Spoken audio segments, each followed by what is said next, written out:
My name is Larese Purnell. I'm the current Chief of Staff and CFO at the Word Church located in Cleveland, Ohio. I was raised by a single mother that we dealt with poverty. She dealt with unemployment, at time addictions. So that took me at times from living from neighborhood to neighborhood. So me and my siblings actually lived in about 7 to 8 different neighborhoods throughout the Cleveland area. Based on whatever we were going through at that time, it actually landed us in homeless shelters at times from the east to the west side of Cleveland. So we experienced, going through food kitchens and standing in line of food kitchens, standing in line of food banks, clothing banks. So there was really a struggle at times. My mother did the best she could do.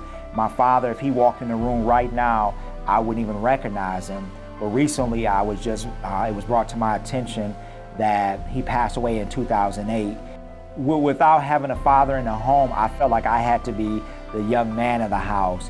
So at 10 or 11 years old, I started working. While my friends were playing on the playground, I actually would be at local black-owned gas stations, local black grocery stores, putting groceries in the back of cars, pumping people's gas. I learned how to cut grass and shrubbery at 11 years old. Whatever I had to do, sometimes that's what fed me.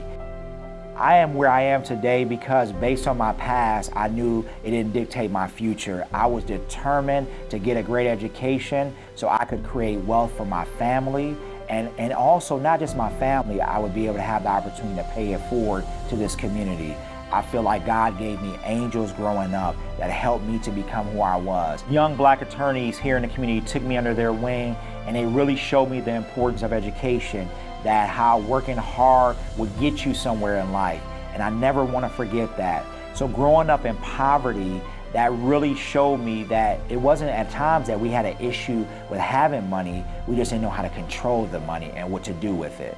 So today, that's why I'm indebted to this community, because this is a community that raised me and made me who I am today. So I forever, until the day that God calls me home, will create opportunities for financial literacy. I will give back to black-owned businesses to create stability so they can then help somebody like a young Larese Purnell get an opportunity to understand that they can own their own company.